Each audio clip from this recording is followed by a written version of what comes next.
calling all members of the in crowd. If you want to get in on the action, we want to hear from you. Hit us up, faderoutemail@gmail.com, or slide in our DMs on IG at FadeRoutePodcast, or drop us a line on X at FadeRouteDNZ. You can find us on Facebook, The Fade Route with DNZ. We're on Spreaker. We're on YouTube, The Fade Route with DNZ. Catch our videos. Like, subscribe, share, tell your friends, and spread the word.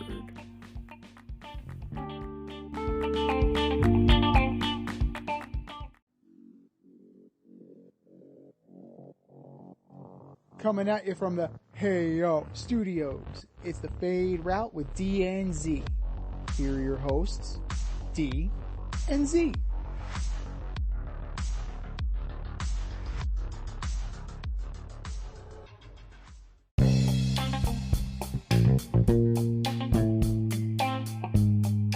Coming at you live from the Ayo Studio. Ayo. It's the Fade Route with D and Z. I am D, and we got a great show for you tonight. Mookie is off to a hot start. The Final Four is set on the men's side, and Caitlin Clark gets revenge on LSU. But we begin today's show with Major League Baseball. The season was in full swing this weekend. Pirates are 5-0. Tigers are 4-0. The Yankees swept the Astros in Houston to start the season 4-0. What was your biggest takeaway from the weekend? And then the Astros go and no-hit the Blue Jays. So they're 1-4. Mets still looking for a win, right? Mets still looking for their first win. Marlins still looking for theirs. White Sox still looking for theirs. So the biggest takeaway from this weekend is that it is early. It's 4 games in, 5 games in for some people. Can I interest you in some league leaders? Yeah, absolutely. Okay. Batting average. I'll let you guess. Who do you think is leading the major leagues in batting average? Mookie Betts.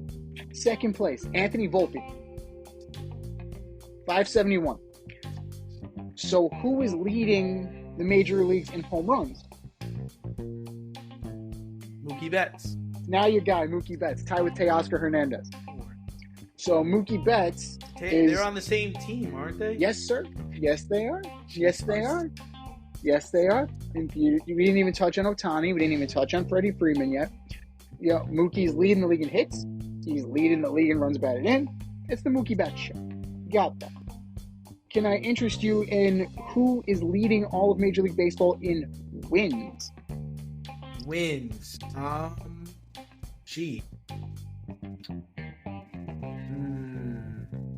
not sure. Who? So it's a tie. Luke Weaver of the Yankees and Elvis Peguero of the Brewers. Luke Weaver, huh? Immortals. True immortals. Like guaranteed to be there at the end of the year for the Cy Young. League leader in saves. Clay Holmes. Yay! He's tied with Abner Uribe of the Brewers, by the way. But Clay Holmes at the top of this list. Now let's look at team leaders. I'll give you a team leader. So Braves we expect to be the league leaders in hitting. Yes, we get this. Dodgers we expect to be up there with the home runs. Right? Dodgers, but pretty much the major offensive statistics that count, the Dodgers are there. Yeah, makes sense. Your major league leaders in earned run average. Morton? No, team. Oh, team? Yeah. Braves. No. The Boston Red Sox. The team that we have been dogging forever and a day. 1.42 ERA so far. Second, the Tigers at 1.89. Third, the Yankees with a flat 2. So, when I tell you it's early, I mean it's early. It is absolutely early. You know, yes, the Pirates are off to a great start. The Mets are not off to a great start. The Tigers are first place. You know, the Yankees, yes, the Astros, we did not expect them to do that, but then they seem to right the ship pretty well. Like, the cream will rise to the top. We know this. I tweeted a X this today at FadeRouteDNZ. Water finds its level. Major League Baseball teams find their level. You're never as good as when you're going great. You're never as bad as when you're dog shit. So even the worst team in baseball, history, 60 wins. You're at least winning 60 games. So that's my takeaway from this. It's that teams get out of the breaks hot. You'll find your water level around Memorial Day. Now, like, your teams have already experienced injuries, right? The Yankees seem to be doing okay without Garrett Cole. The Mets just lost Tyler McGill. They already are missing Kodai Senga. So, what more do you... They're looking to bring... Jung went down for the Rangers. Jung got hit by a pitch. He fractured his wrist. He did fracture it. I think it's a fracture. I'm pretty sure it's a fracture. That's a big deal. Josh Jung was there. He was in the Rookie of the Year conversation last year. So,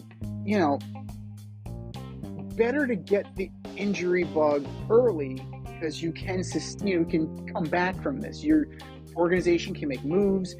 You individually can come back. Like, that's why the Justin Verlander injury, I'm fine with it now because he'll be there later, right? It's the same thing as last year, the Terrace Major injury. Like, you'd rather have it at the beginning of the year than 2 weeks before the end of the year if you're fighting for the playoff spot. The timing of all of this is incredible. The timing is vital to the success of your organization and your depth. Certain teams, their depth is being tested already. The Mets are being linked to Julio Teheran. Oh, yeah, that guy. Did he get cut by the Orioles? Yes. That guy. Yes, but you know what? He wasn't making that team anyway. This is a guy who got cut by your Braves. I believe he got cut by the Brewers. He got cut by the Tigers. I think he was a White Sox. He might have been a White Sox. Sounds like a Met already. Yeah, he's a journeyman. He's a journeyman who'll work cheap. It does sound like a Met, doesn't it? Yeah. It absolutely does sound. Yeah. But like I said in our order up from last week, the Mets are accumulating, 3s and 4s and asking them to be 1s and 2s. So that's where they are right now. It's smoke and mirrors. It's early, and the cream will rise to the top because that's what happens in all sports. The little engines that could eventually run out of gas. That's just how it works. Yeah, I mean, I was fortunate enough where I watched a lot of Dodger baseball actually over the weekend, and they're just going to be a problem. They're just going to be a problem for a pitcher. It's going to be a problem for your third and your fourth starter. It's just extremely hard to navigate. You have to deal with Betts, then you have to deal with Ohtani, and then you have to deal with Mookie Freeman. For fuck's sake. Yeah. I mean, for Freddie Freeman. Like, it's treacherous. And then, like, I was watching the game against the Cardinals on Sunday night. Cardinals were winning. It's 4-0. Going into the 6th. Bang, bomb. Now it's 4-2. Bang, bomb. Now Muncy hits a home run. Now it's 5-4. And now we're going into the 9th and the game's over. Sucks for you. And that's it. They're never going to be out of the game. They're just never going to be out of the game. And the problem is, for the Cardinals, as I predicted, I think they're just going to be sellers. Like, Goldschmidt's playing well, but their 3, 4, 5 are great. Gorman, Goldschmidt, Arenado. Yeah, it's fantastic. But then after that, there's nothing. Before that, there's even less. Right. So, it's just not sustainable. And then, which is wild. One of the stats they were talking about was Nolan Arenado. He's won 10 straight Gold Gloves out the gate from his day one in the majors. He won a Gold Glove 10 straight years, and last year was the first year that he didn't win the Gold Glove. And it's just like, damn, that's nice. So that was the first takeaway I had. And the second one is Juan Soto going to get paid. Juan Soto is going to get paid probably by the Mets Steve is going to say, just write the number down on this piece of paper and you're going to get it, because he's a gamer, man. Over the weekend he has the go ahead RBI in one game. He hits a home run in another game, throws the guy out in front and at the plate, throws a tying run out at the plate in late innings in another game. It's like, geez, it's like, Judge, hand over your captaincy, because that's the captain of this team. He's the best player on this team. He plays every day, and it's got to be intimidating. I know it sounds weird, but I do think it's intimidating for Judge, because he's there. This was your team. This guy is coming in, and they're going to love him in Yankee Stadium. And he's playing right field. Like, he's playing your spot. Like, I think it would be very demoralizing if this man comes in, plays right field, has a great year. They get maybe to the World Series, or maybe they get to the American League Championship Series. He leaves, and then Judge got to go back to right field. That ain't going to happen. That ain't going to work. It ain't going to work. Because now you're going to be like, well, wait a minute. We had Soto. We let Soto go for this guy? This is the guy we decided to pay?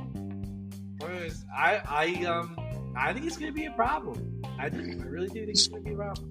Sprained his ankle and said, "Fuck you, I'm playing." The next day, that's the attitude. You know, like I'm seeing Juan Soto up close. You definitely get a better respect for him. Like, he's not just a crotch grabbing son of a bitch that listen, I thought he was good. I did. I said on this podcast, I said he's gonna have a career year. I think he's gonna have his best year. He's gonna hit over 35 bombs. He's gonna play a lot of games. But starting off like this, beating the Astros, sweeping the Astros, like it's nothing, like shrugging over, like whatever. It has been nothing, because this is 6 consecutive losses for the Astros against the Yankees, because they got swept last year to end the year. Now they got swept to start the year. So, but we're talking about Soto. So, Juan Soto, like I said, is off to a hot start. He's batting over 500 with a 1.329 OPS. And believe it or not, Mookie Betts is higher than that. He homers. He gets the go-ahead RBI. He throws out runners at the plate to seal games. Is there a chance the Yankees could extend Soto so he doesn't hit free agency?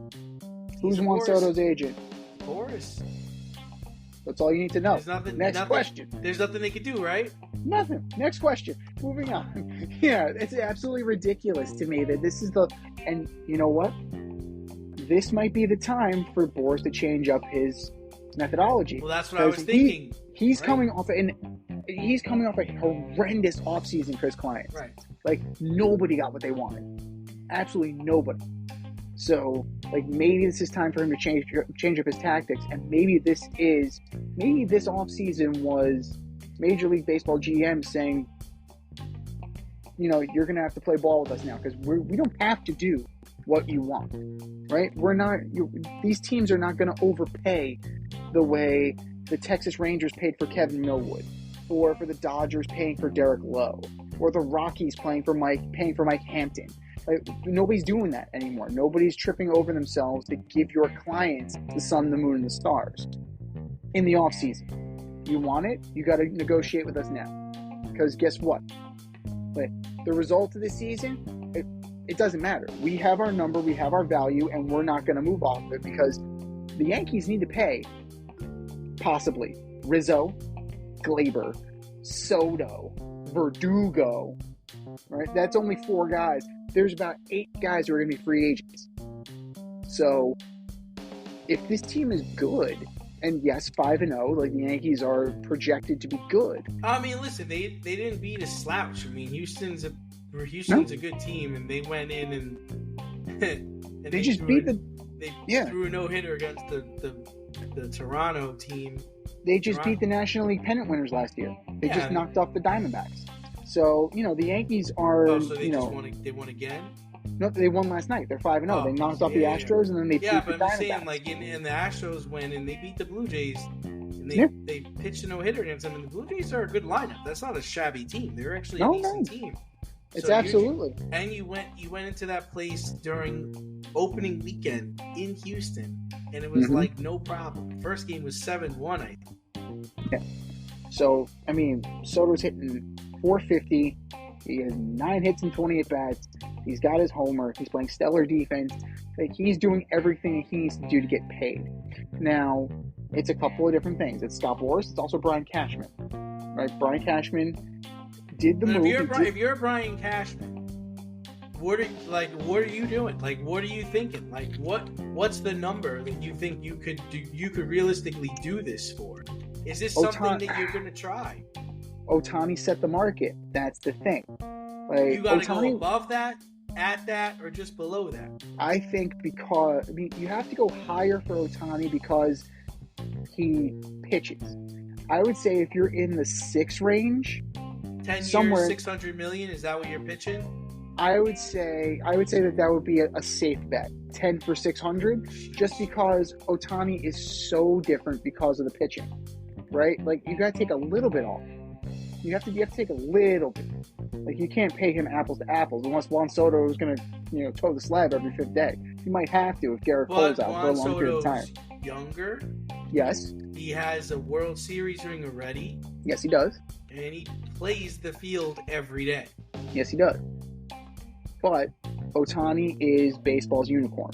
That's what keeps him at that $700 million range. No one's going to touch that because no one does what Ohtani does. Like, Juan Soto is a very good hitter. He's a very good baseball player. He's not Shohei Ohtani. Even with the whole gambling scandal and all of that. But Juan Soto is not touching $700 million. And if he does, it's going to be viewed as a drastic overpay. I mean, who do you think is in the market next year? It's the Mets, the Yankees, the Dodgers, Giants, and what? Cubs?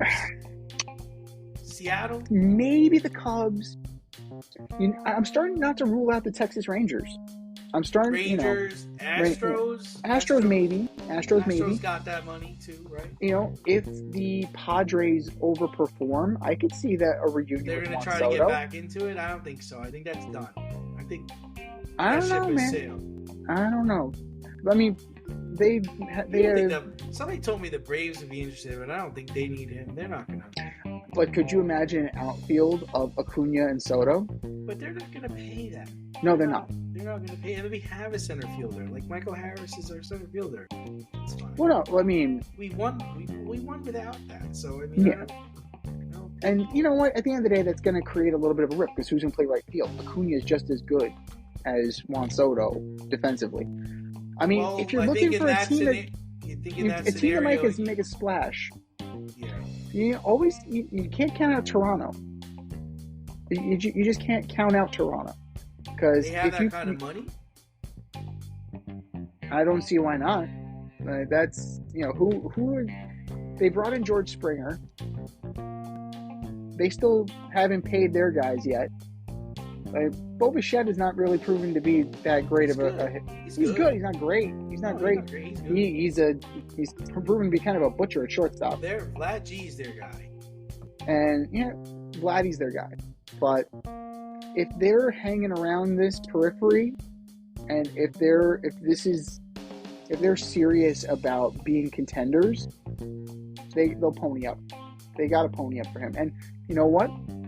Kind of sneaky.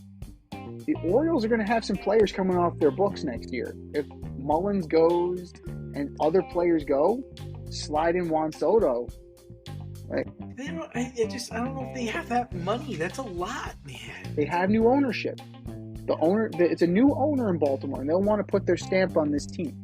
So that's the one thing that gives me pause about that. But then, the also-rans, like the White Sox, they're not nowhere near contending. The Brewers are not contending for that. The Tigers aren't going to be involved.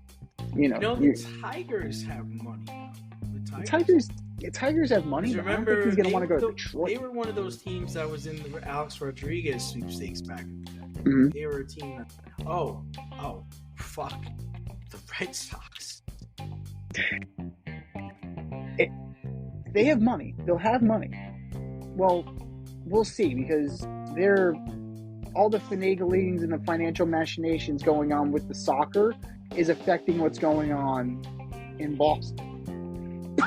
Now, my question is this: how much does Juan Soto value winning? I would say a lot. Just based on who is. Really? I He just wants to get his. He's going to get his. He won already. He's got a World Series ring. It's not the end all be all for him. Especially if a team comes and says, we're going to build around you. Right? I don't think he's looking to go to a team that's like already established. Right? Not for this. Yeah, he is. Yeah. But look at the teams that we already said. We said the Yankees, we said the Dodgers, we said the Giants, we said the Mets. The Giants aren't. The Mets aren't. The Blue Jays apparently aren't. The Boston. I'm just he saying will not teams go. He will not go. It doesn't matter how much he's getting paid, because he will not go to Boston and play for a last place team. If that was the case, he would have stayed in Washington. Well, no. He says that he wanted to stay in Washington, and they didn't want him anymore. That's his story. Yeah, mm-hmm. I wouldn't want a 22-year-old all-star generational talent. They were just going to start over. They didn't think they could pay him, which it sounds like they're going to be right. I think. Well, if I'm his agent, that's the number we're starting at. We're starting at 10 years, $600 million. Mm-hmm. That's where we're starting. We'll take it from there. But another person off to a hot start is Mookie Betts. 4 games, he has 4 homers, 500 batting average, 10 RBI, 1.739 OPS. So now looking back, at this Boston trade, how bad was this for them to dump Betts? Atrocious. Oh. Absolutely atrocious. Absolutely atrocious. If we're going to rank sports trades, it's up there in recent history. The only trade that may rival this is Russell Wilson. But in terms of sheer garbage. Yeah, just so we all know, he was traded with David Price to the Dodgers for Alex Verdugo, who is now a Yankee. Yes. Prospects Jeter Downs, who's now a Yankee. Who's a Yankee, and Connor Wong, who may or may not be a Yankee. So it's absolutely ridiculous. Not to mention, the Dodgers sent Kenta Maeda to the Twins. So it was a 3-team trade. But it's so bad. It's so bad. Do you think if let's say we can project, right? We can go back in time and say, okay, you could either keep Mookie Betts or give back the 2018 World Series. What do you think they'd prefer? It's a good question. Because when you think about it, that's what this all is stemming from, right? They won the World Series in 2018. Yeah. 2019 was a wash, and the whole idea was, okay, we're gonna build around Devers. We're gonna get prospects for Mookie because we're not gonna be able to pay Mookie. That was the whole idea. If they don't win the World Series, then maybe you do keep Mookie. Right? Yeah, but who else is there? That's my question. Who else is on the Red Sox? Who else is on the Red Sox? Who else is there? Nobody, because they're just selling players. Exactly, but that's my point. It's what are you? Are you keeping Devers? But if they had Mookie Betts right now, they're a wild card. I don't believe that. Wow. Okay. With this current roster, you drop in Mookie Betts, I don't think he makes a difference. Because at the end of the day, you still have Bobby Dahlbeck, who's a bust. You still have Trevor Story, who's probably never going to play. Trash. You have Vaughn Grissom, who's good, but is it, what is he really? We saw a good, 2-month stretch, and that you had to get rid of Chris Sale to get him. So as much as I can't stand Chris Sale, I would love to have a veteran pitcher on this team. They're not gonna lead the American League. They're not gonna lead the major leagues in ERA all year. That's just not sustainable. I think if you give any Red Sox fan that option, they still take the 2018 World Series. And that's basically what it comes down to. You had a choice, and that was what they rolled with. Because when you think of Mookie Betts, as outstanding a player he is, he's great. I'm not trying to take anything away from him. He's a great athlete. He's a bowler. He's a baseball player. He's everything you want. I don't know if you could build a team around him, as weird as that sounds. Like, he's not, like, even on that Dodger team, right? He's the focal. Like, yeah, we're worried about him, but fuck, man, Freeman is batting fourth and Ohtani's up next. Like, you know what I mean?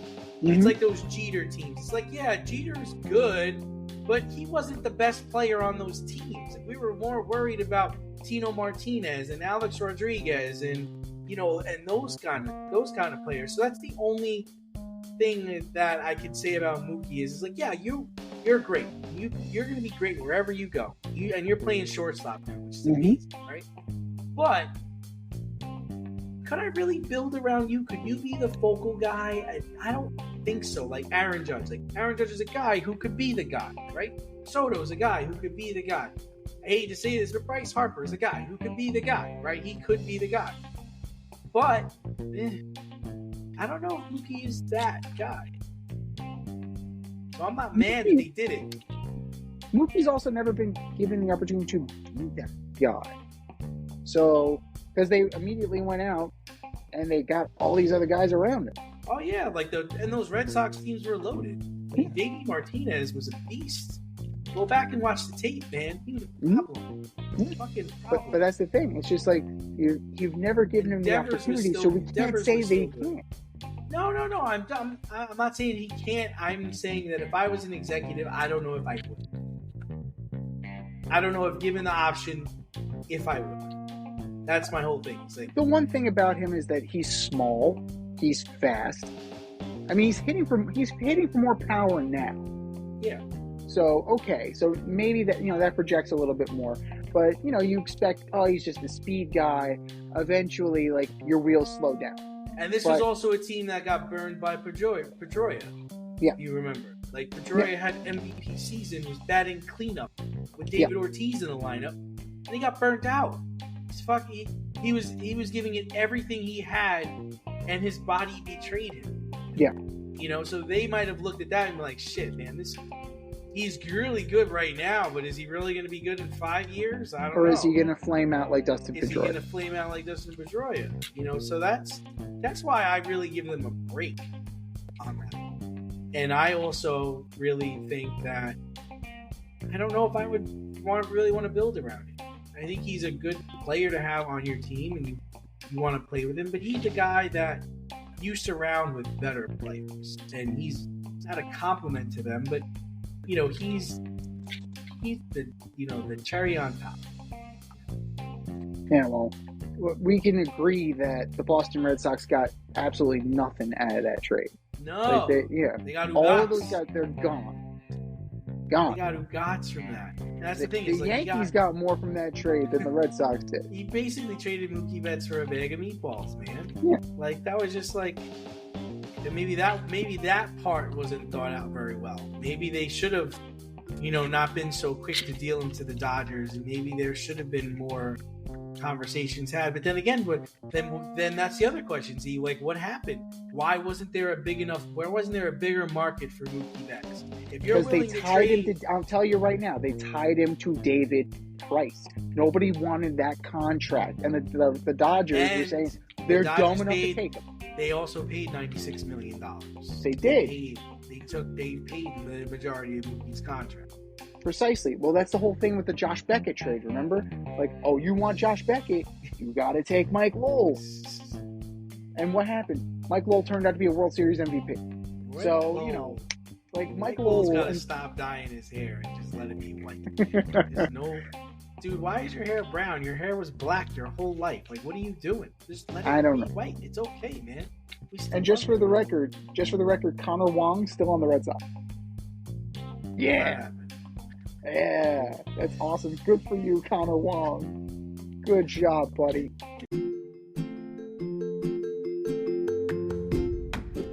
You can't help but smile when you see a balloon. The simplest occasion is a party. Westchester Pop Stars, located in New Rochelle, New York, offers balloon styling and decor for all life's events.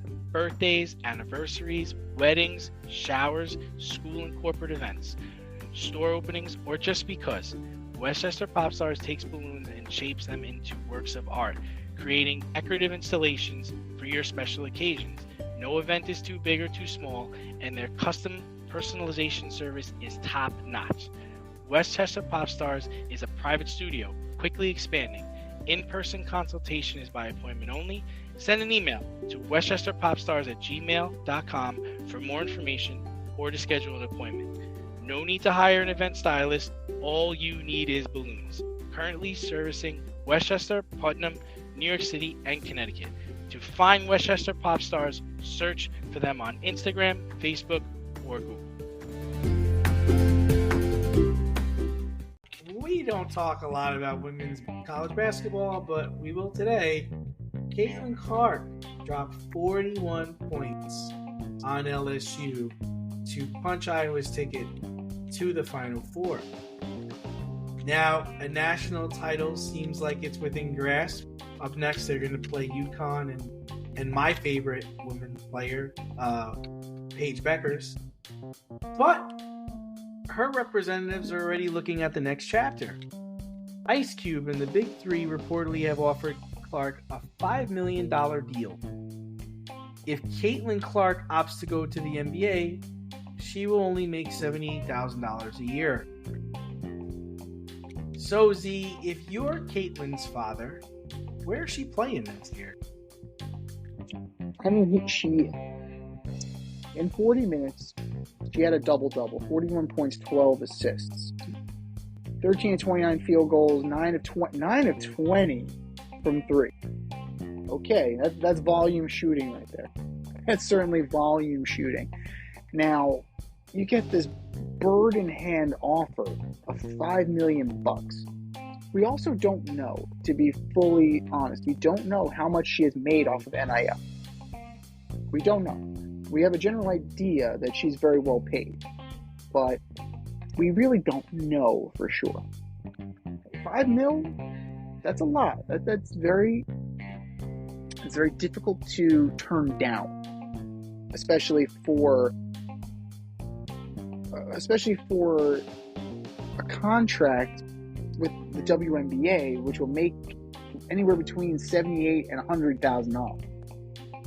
Right? The math ain't mathing on that one. I'm sorry. The math just is not The mathing. math ain't mathing. Like, if I can get $5 million, yeah, I gotta play against dudes. But fuck it, I'll play against dudes. I'll play against anybody. You're paying that much. It's hard to How is it the count. Big Three got more money than the WNBA? Is the WNBA really losing that much money that they can't pony up for this star? Well, it's a loss leader for the NBA. Like, Yeah. it really is a loss leader for the NBA. I know. So, that's the hard part in all of this, is that you want to see a great talent like Caitlin Clark go up against the best. Like, this is what she'll finally get her chance to, like, really prove herself against equal caliber players. Like, yes, she's beating Angel Reese, she's beating LSU, she's beating these college. She is above and beyond most of these players.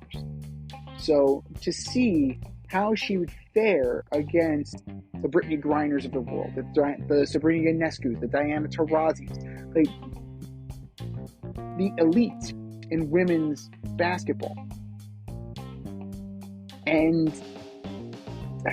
But don't we know how that's going to play out? for the first few years, yeah. Don't we know that if she goes to the WNBA, she's going to be a star?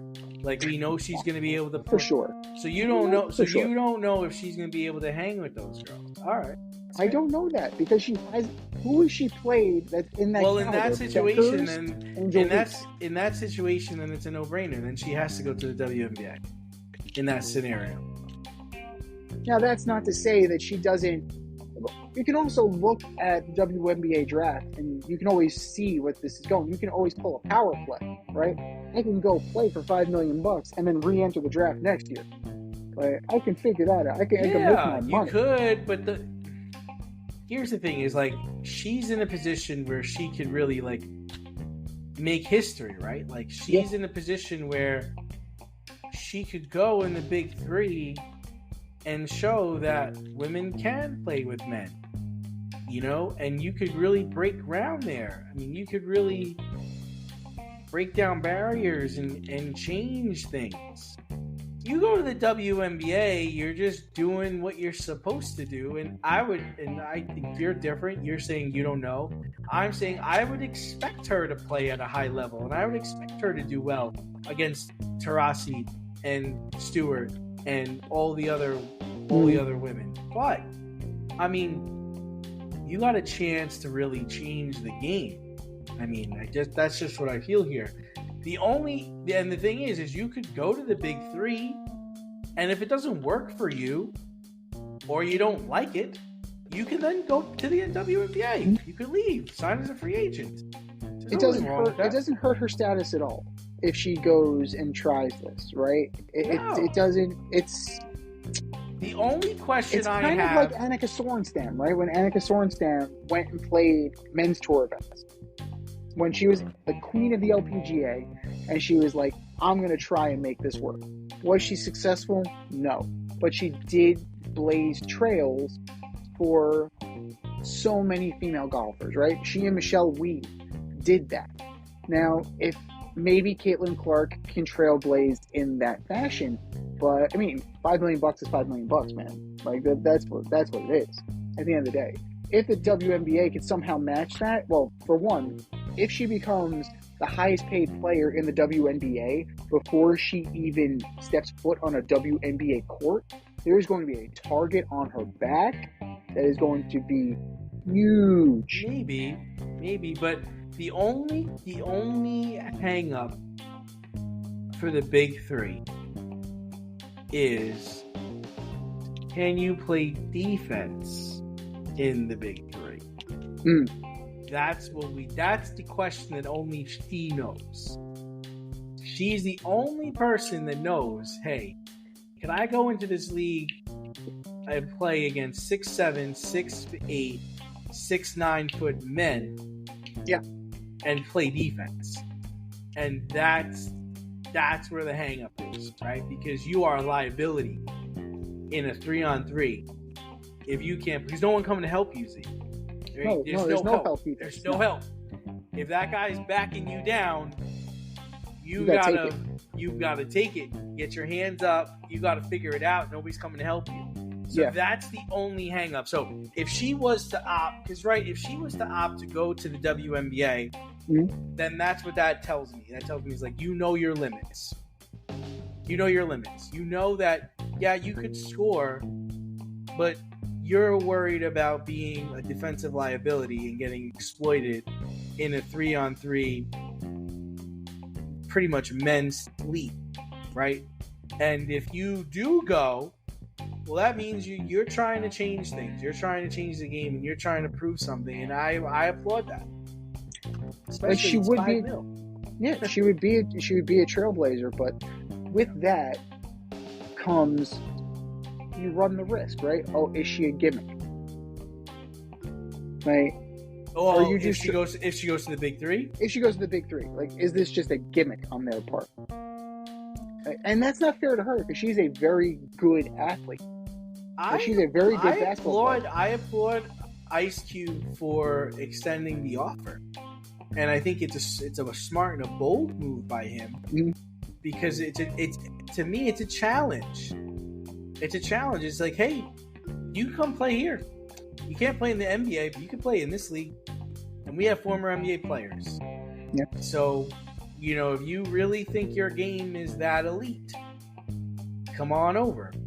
So that's the only part of that is, because we know what the WNBA is. You're gonna play in front of 6,000, 7,000 people maybe, and eventually, yeah, you have a chance to be the star of that league. But I've watched her games. I've seen teams shut her down. I've seen teams frustrate her. I mean, she's not a world beater. I mean, she definitely put Iowa on the map for her style of play and what she's able to do.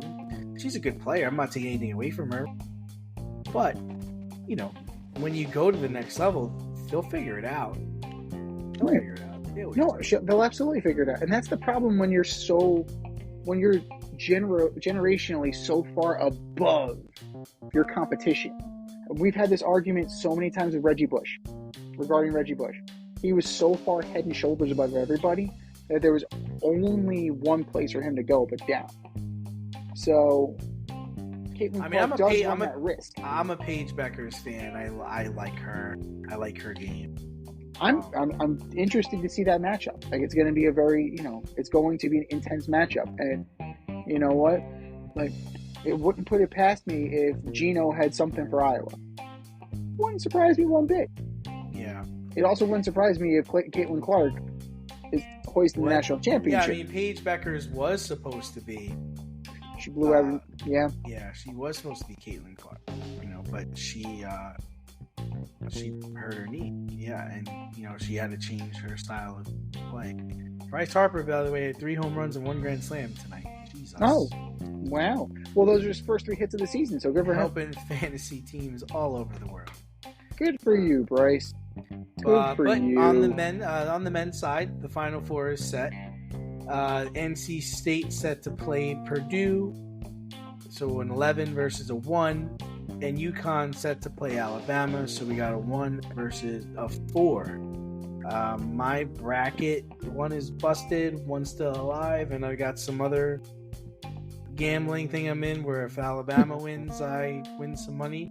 But who do you want to forget who's going to get there? Who do you want to see get there? Who do you want to see in the final? Bet responsibly, kid. Yeah. But, I wanted to see Clemson. Clemson got busted, so is what it is on that one. But it was a good game. Yeah. It was a good game. I mean, they got lost beat fairly. Yeah, they got beat. Kudos to Alabama. Good for you. I don't want to see Purdue. I'm sorry. I just don't want to see Purdue. I don't believe in them. National Player of the Year. You're not interested in Purdue finally getting to the Final Four for the first time, I think, in like 40 years? They will choke. Like, I'm still maintaining that they will choke. I like the Robbie Hummel Purdue team. Oh, God, Robbie Hummel. Wow, there's a callback. That was the Purdue team that I wanted to win. I'm not in love with this Purdue team. I'm not in love with Zach Edey. No. The recent vintage of Purdue gets, scraps and claws and fights and scratches and gets to the number 1, and then they lose immediately. Like, they can't, the spotlight gets big, they shrink. Now, can they beat NC State? Turtle. Like a itching? Like I don't know how you walk around with those things. But, they are an overwhelming favorite against NC State. And, 11 versus a 1, it's understandable. But, part of me wants to see NC State, right? Part of me wants to see that little engine that could, right? Do the thing that George Mason couldn't do. Do the thing that San Diego State couldn't do. Like, they got to the championship game last year. They couldn't close it out. Like Florida Gulf Coast. You just want that ascendancy. And they haven't been great, right, since Jim Valvano. Like, NC State hasn't been there since Jimmy V. So, that goes to show you about that. Like, UConn, it's hard to imagine anybody beating UConn. Yeah, I can't see it. I can't see it. You can't see it. Let alone Alabama. I watched the game, and it was just unbelievable. They literally went on a 30-0 run to start the second half. There were no answers. And I'm like, call timeout. This didn't matter. He called timeout. Still, they couldn't hit a basket. And UConn was they were just running their offense, getting easy buckets, getting easy shots, layups, dunks, fast breaks. They were getting the shots they wanted. They're just a well-oiled team. Like, I don't like Hurley as a coach. I don't like the family. I don't like him, but he's doing well. Like, they are so in sync with each other that something would have to mess up their flow to get them down, and I don't see any team out there that's going to be able to do that. I mean, anybody can. I mean, they didn't end the season undefeated. They are 35-3, so they got caught 3 times. Now, could you catch lightning in a bottle? Sure, absolutely. Anything is possible. Is it likely though? I'm with you. I don't see that at this stage. I don't see it likely. I don't even see lightning in the bottle. Like, they are just so, just a well-oiled machine, man. And when they go on their runs, there's no stopping them, man. There's no stopping them when they go on their runs. Timeouts don't work. Exchanging baskets don't work. They just don't stop. No, they don't. And, you know, that is a credit to Coach Hurley. I know you guys aren't on Christmas card exchange. Not anymore. No, not anymore. But, you know, that's a kudos to him. That's a kudos to the system that he runs. And, you know, it's hard. You know, as much as you may want to see the underdogs, I don't believe that both ones get knocked off. And I'm surprised that Purdue made it this far. I thought Houston would have made it there instead. I thought it would have been Houston. But that was another good game. Yeah. It was another good game. It came down to the end. Yeah. But I really thought they would have been that other number one. Yeah, so I mean, for me, I think it's going to be UConn, and I think it's going to be Purdue.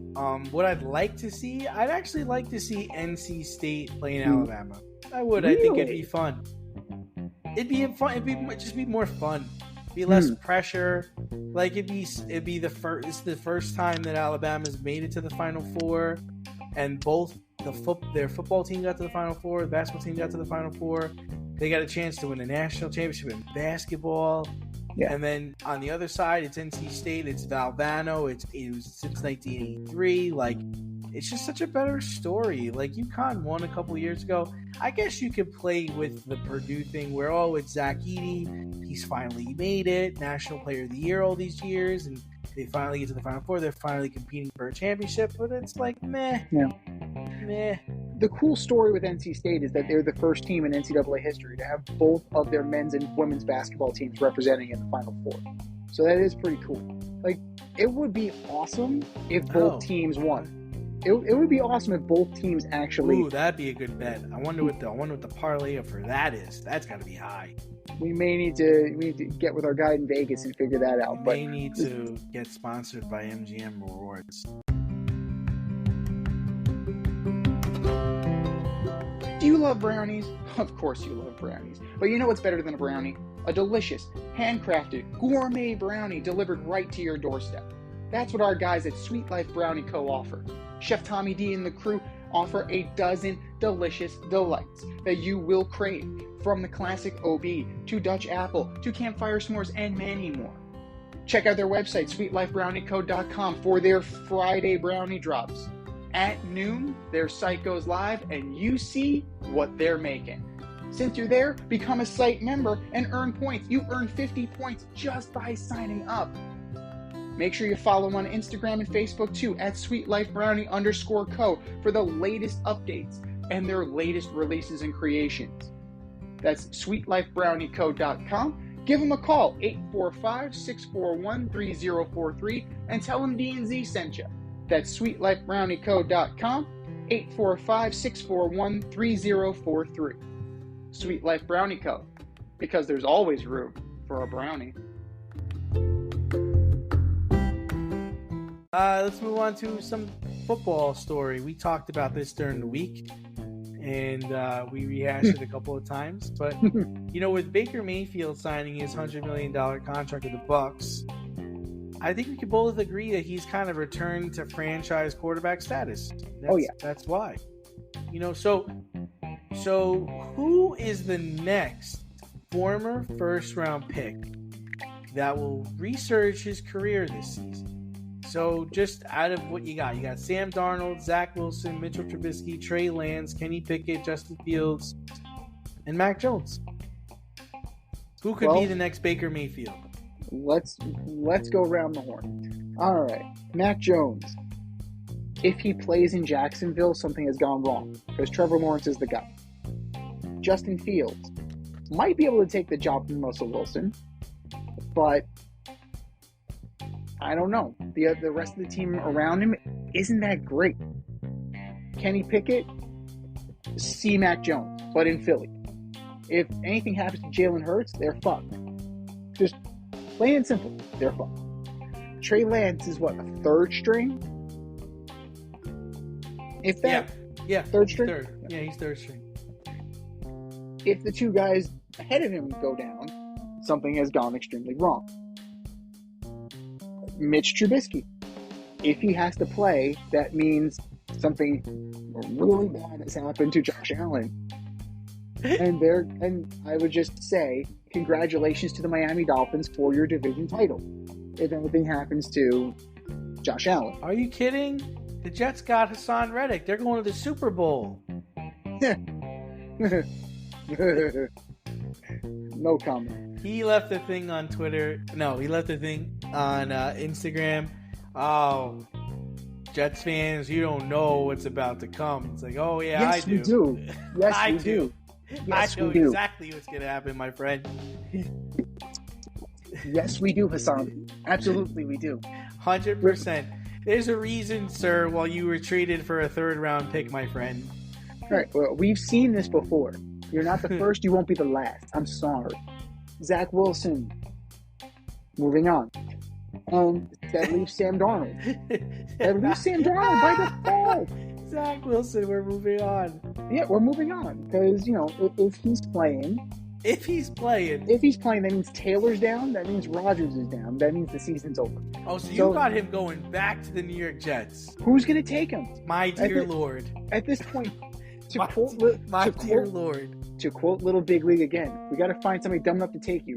And no one has demonstrated that they are dumb enough to take this guy. Oh my God. There's Could one you team- imagine if this man shows up at OTAs?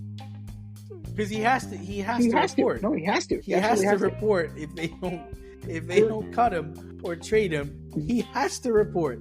There are two teams, Denver and Yeah. Carolina. Those are the only two teams I can see dumb enough to take him.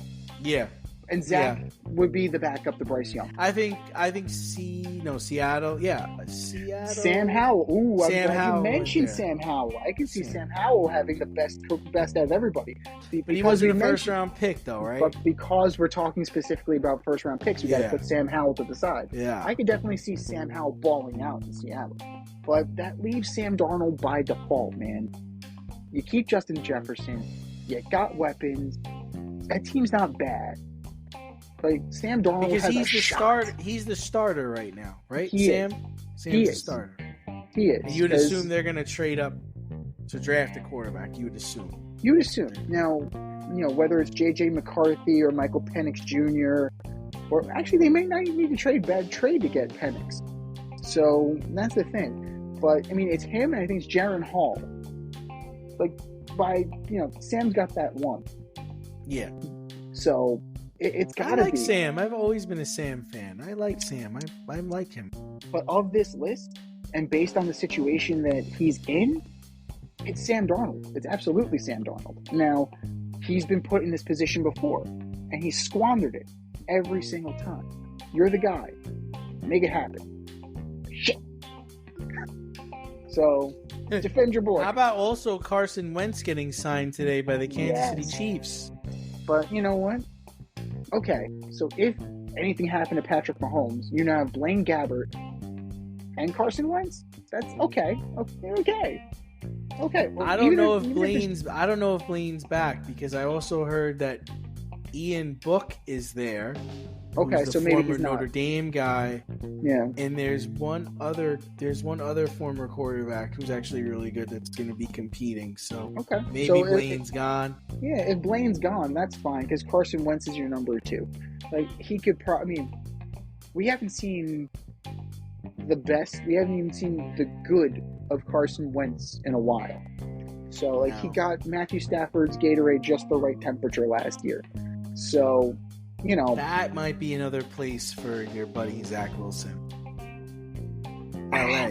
maybe, but I don't know. But as a third stringer, sure. Yeah. Yeah. He's got to be holding a clipboard. No, absolutely. Just get the fucking water, man. That's it. Just get the water. No, for me, I think Sam's a very valid choice.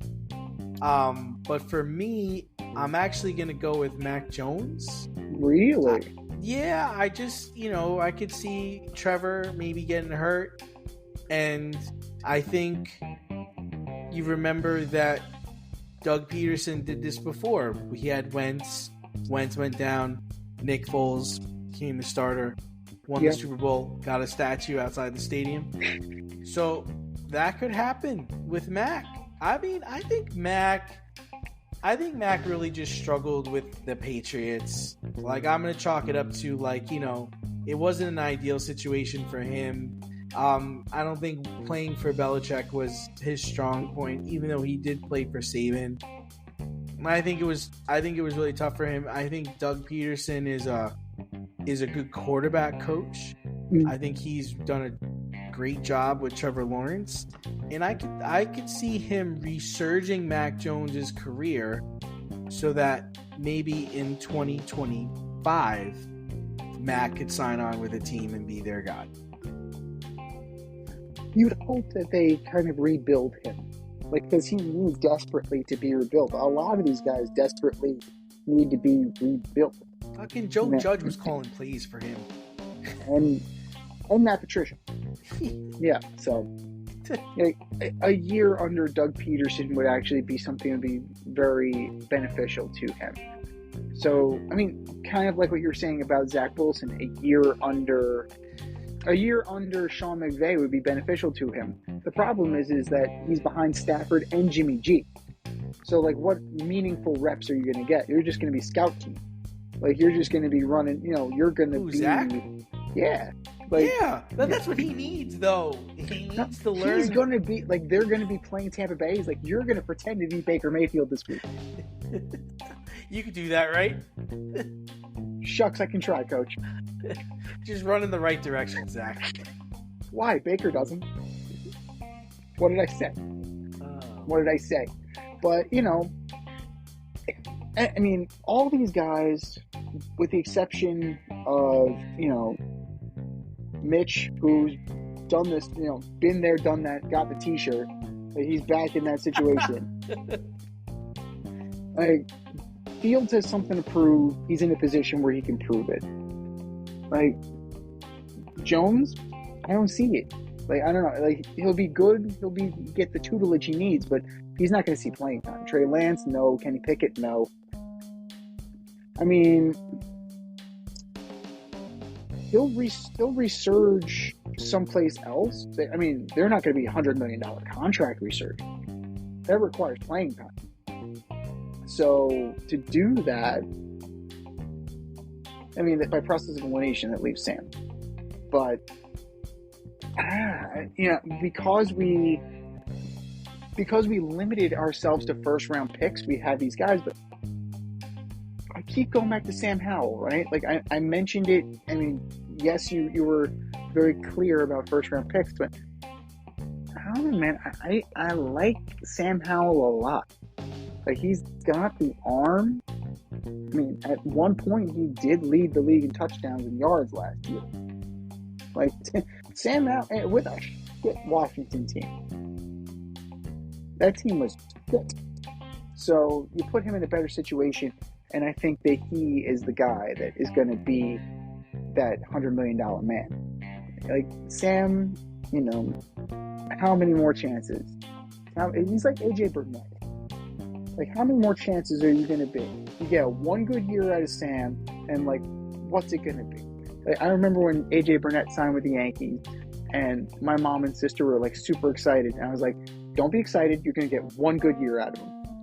And it was 2009 was the one good year they got out of Mayday Burnett. They won that year, didn't they? They did, and he was a key factor in that. And then next thing you know, the next highlight for him is when he's pinch running for Jorge Posada, because Girardi and Posada got into a pissing match, and Girardi decided to bench him. So, Sam is that little girl with the curl. That's it. Very, very good or very, very bad. And Justin Jefferson will definitely help. And Kevin O'Connell will help. You know, like, he's always had the arm. You're right. He has always had the arm. But it's the ear. It's between the ears. It's always been between the ears.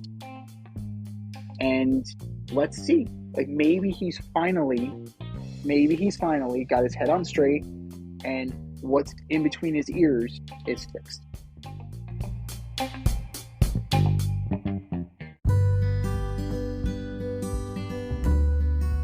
Avoid messy accidents. Get better stopping power with your brake pads. Callahan brake pads. You never know when you'll be driving in the road and there will be a truck tire that you need to avoid and save your family. Callahan Auto. We really care about what's under your hood.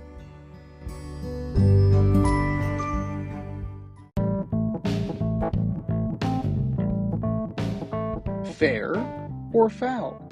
Judging the more messed up stories of the week.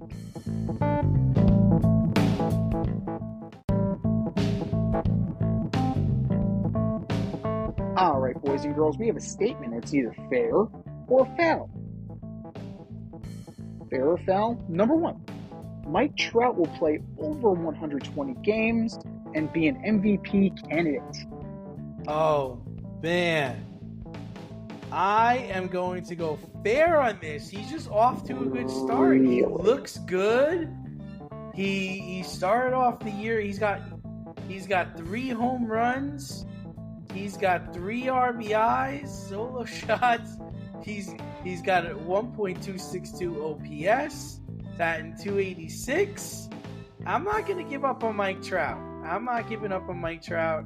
I'm saying he's going to get traded mid-year. He's going to go to the Phillies, be their center fielder. I got him for over 120 games, and I got him for MVP candidate.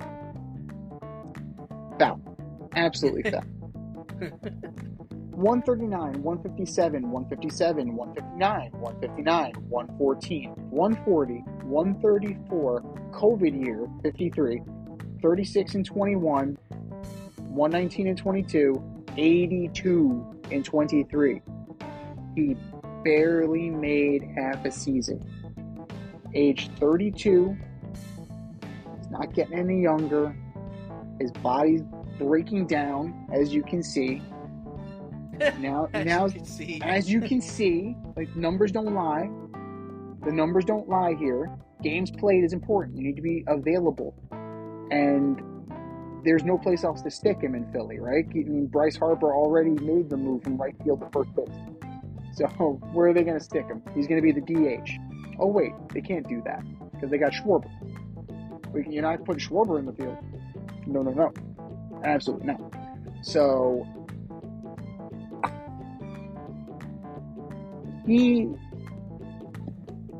I would say he'll crack 100. He'll crack 100. There will be a team.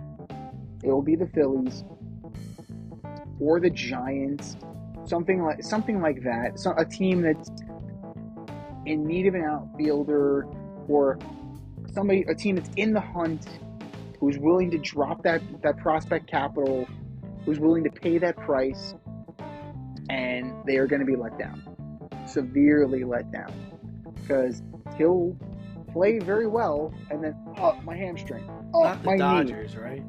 I don't think they can afford him. I think they would bow out of Trout and go for Soto. I mean, 7 years younger. Again, numbers don't lie. I can see that. Houston, they have a very young outfield, and that's going to be a thing. That's definitely going to be a thing all year long. I mean, Kyle Tucker's good, but if you're running out Jake Myers and Chas McCormick, yeah, I can be interested in a Mike Trout. And Yordan Alvarez, do not put him in the outfield. Put him at first. Have Abreu DH. Move on. Like, I don't know what Joe Espada is doing there. I get that Yordan Alvarez can play the outfield, but just because you can doesn't mean you should. So there you go. But Houston could definitely, now that you mention it, that would be very interesting. But it's just a ticking time bomb, man. His body is a ticking time bomb. And it's a matter of time before, like Stanton. Oh, my knee. Oh, my hamstring. Oh, I broke my arm. Right? It's just, that's who Mike Trout is. He'll be brilliant. And he'll fall off a cliff because he can't stay healthy. That's Mike Trout in a nutshell.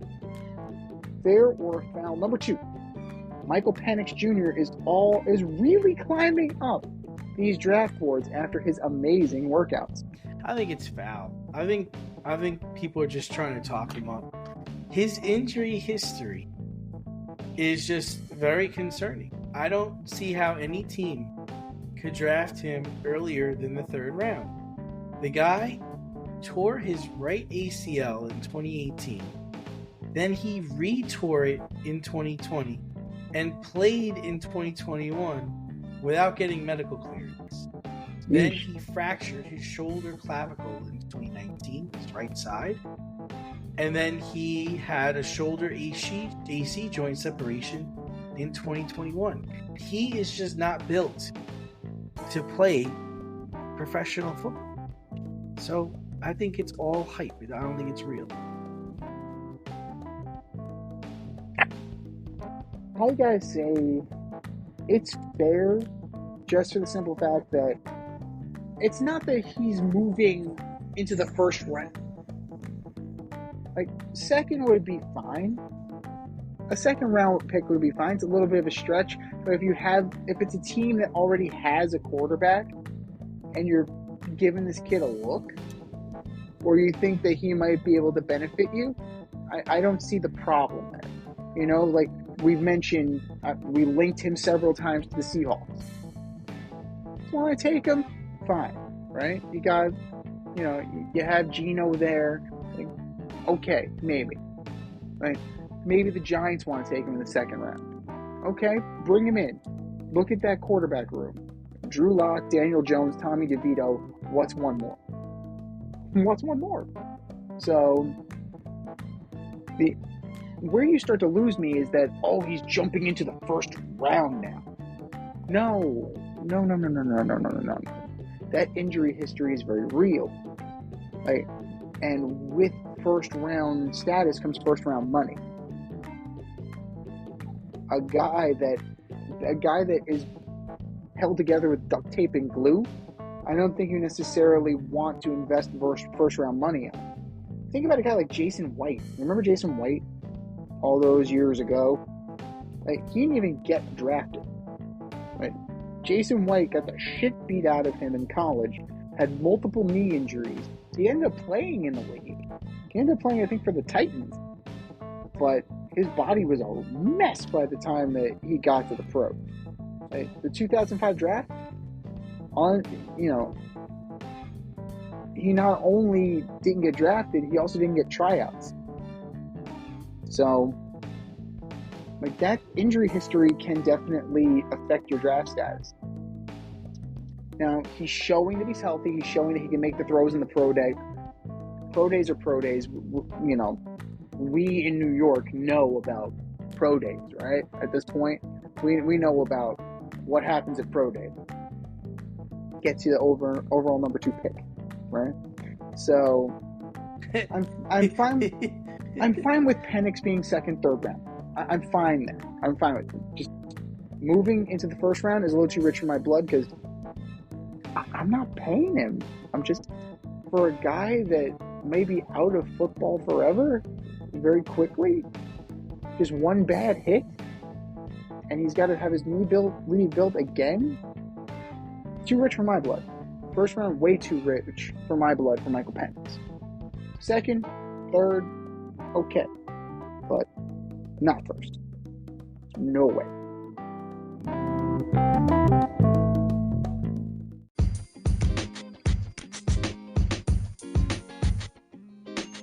Your favorite podcast has its own merch line now. Go to the Fade store with DNZ.com today for all your Fade Route merch needs. I'm talking tank tops, t-shirts, sweatshirts, like yoga pants, we got those too. Like some cool accessories, we got those too. And we're not done yet. We have so much more planned for you, but check out what we have today at the Fade Store with DNZ.com. That's the Fade Store with DNZ.com.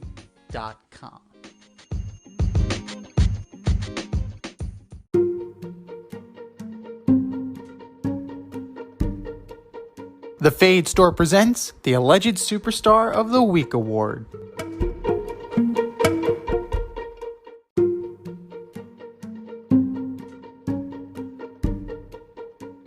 All right, boys and girls, you know what time it is. It's time for the Alleged Superstar of the Week. You know how it goes. We put up a poll on our X account at FadeRouteDNZ and now on our Instagram page at FadeRoute Podcast. And you vote. And you vote, and you vote, and you vote. And the winner of said vote gets a shout out on this here show and takes home the coveted ass trophy. And do you know who took home the coveted ass trophy last week, D? I don't.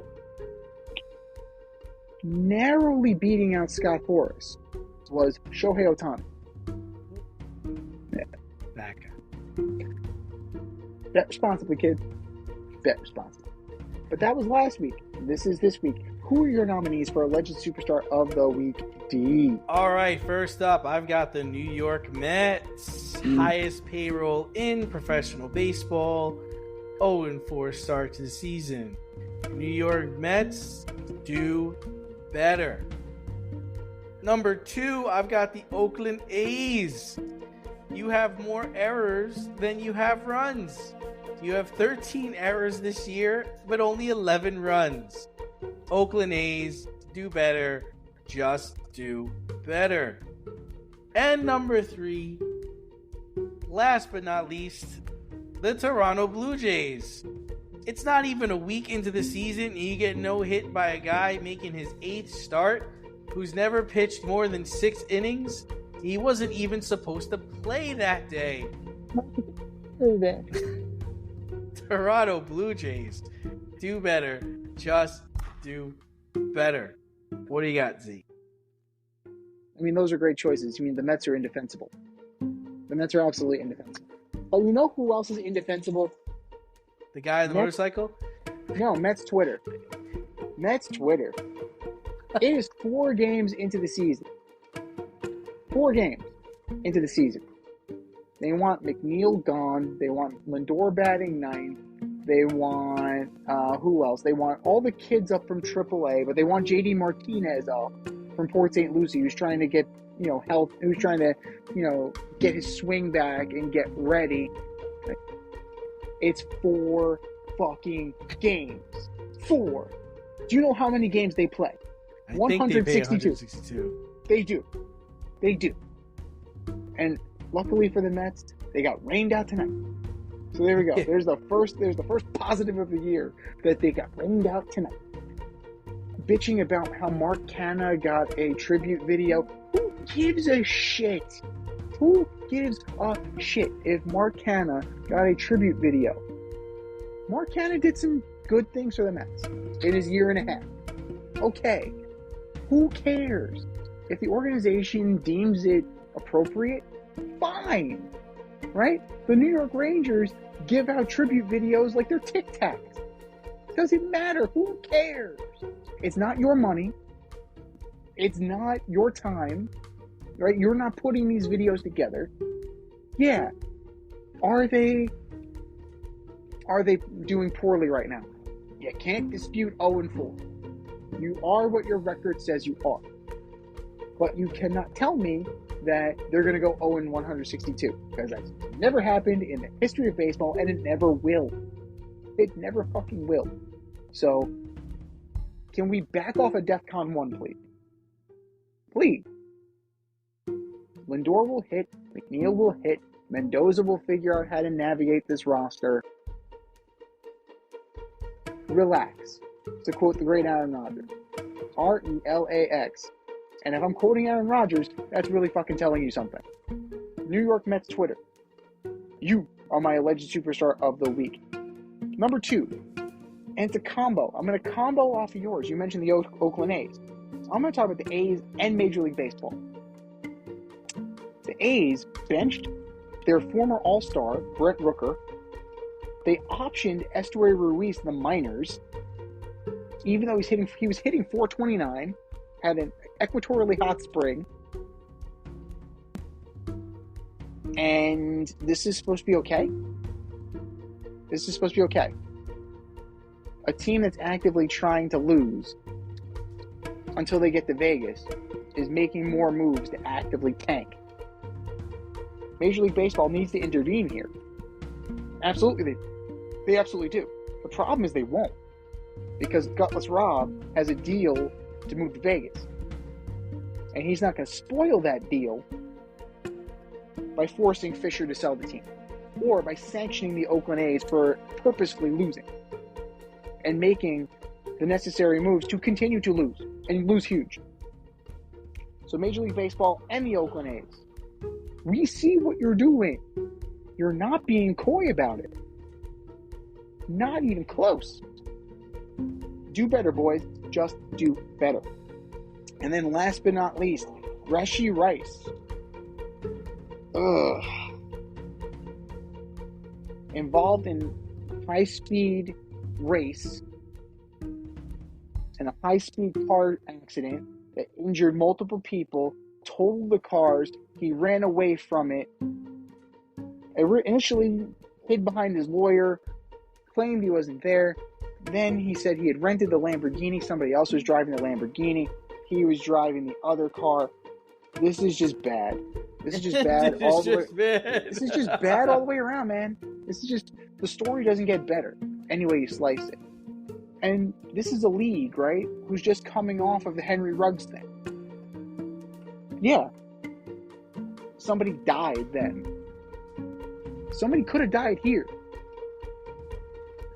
So that's kind of, that's kind of important here. Like, just because there were only injuries and not fatalities doesn't make this any more of a serious matter. So Rashee Rice, you're going to have to sit for a while. I would say a good long while. Rashee Rice, you are my alleged superstar of the week. I think we've said our piece. Go to our X account at FadeRouteDNZ, or go to our Instagram poll at FadeRoutePodcast and vote. And vote, and vote, and vote. And for our nominee,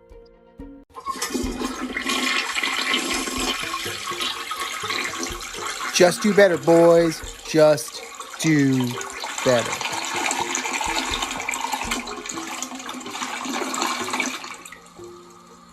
This has been the Fade Route with DNZ. Thanks for tuning in. Catch our podcast on Wednesday nights on iTunes, iHeartRadio, Spotify, wherever you listen to your podcasts. So until next time, stay faded, everyone. time for us to run the go route. We'll talk to you next week.